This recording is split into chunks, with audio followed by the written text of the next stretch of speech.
Les plateformes de trading boursier illustrent la performance des algorithmes d'achat automatique. Des algorithmes similaires ont plus récemment été mis en œuvre pour optimiser le remplissage des avions.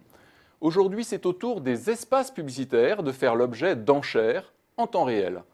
Pour nous en parler, je reçois Charles Gros, cofondateur de TradeLab. Charles Gros, bonjour. Les enchères en temps réel, c'est quoi ? Bonjour, alors c'est une technologie qui permet surtout de cibler que les internautes pertinents et donc qui évite la déperdition sur cible pour les annonceurs. En fait, de manière traditionnelle, l'achat d'espace était fait plutôt en aval et on commandait finalement de l'espace et si les performances étaient moyennes, on ne pouvait pas changer de media planning. Au contraire, avec le real-time bidding, on change le media planning en temps réel. Donc on parle de 120 millisecondes sur un système d'enchères. Alors, je rappelle, votre société, dont TradeLab, a été créée en 2010. Elle réalise plus de 6 millions d'euros de chiffre d'affaires avec une croissance de 250% grâce justement à votre savoir-faire dans ces algorithmes d'enchères. Alors, ces algorithmes, comment fonctionnent-ils ? Tout à fait. Alors, les algorithmes analysent deux types d'informations principales.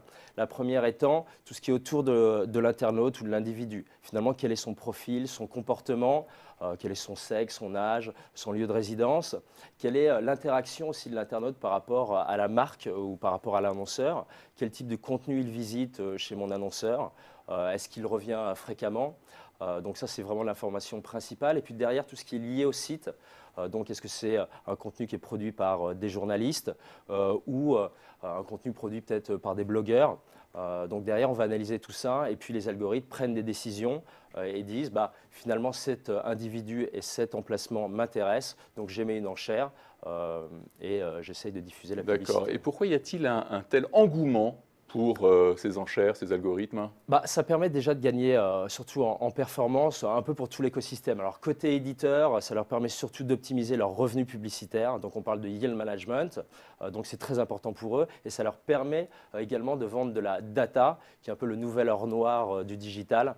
Donc ça veut dire que les éditeurs non seulement vendent des emplacements publicitaires, mais ils vendent aussi de l'information, les data, sur le comportement des internautes ? Complètement, oui. De manière anonyme, bien évidemment. Ah, d'accord. Et est-ce que les grandes agences publicitaires sont aussi présentes sur ce marché ? Alors totalement, la plupart des grandes agences ont internalisé ces services-là et c'est très stratégique pour elles parce que finalement le real-time bidding sera l'avenir du digital et de la publicité.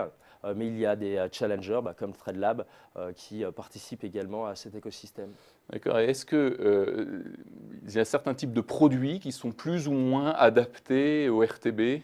Alors, tous les produits sont adaptés, moi je dirais, au real-time bidding, puisque finalement tous les grands annonceurs et toute l'industrie économique utilisent le RTB. Après, plus c'est personnalisable en termes de produits, plus l'intérêt du real-time bidding est là. Prenons l'exemple des compagnies aériennes. Aujourd'hui, on est capable d'adresser à un individu une bannière pour un vol Paris-New York plutôt qu'un Paris-Tokyo, si effectivement cet individu a consulté des sites autour de New York dans les heures ou les jours précédant la visite. D'accord. Et en termes d'ordre de grandeur, quels sont les enjeux économiques, la taille du marché ?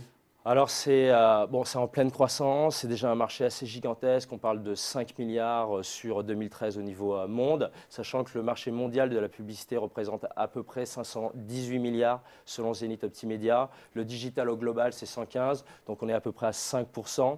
À terme, on peut estimer que 15 à 20% de l'achat sera réalisé sur ce type d'enchères. Donc une très forte croissance. Donc, énorme, oui. Ce qu'on peut retenir, c'est que finalement les enchères en temps réel permettent d'optimiser, d'améliorer l'efficacité des campagnes publicitaires.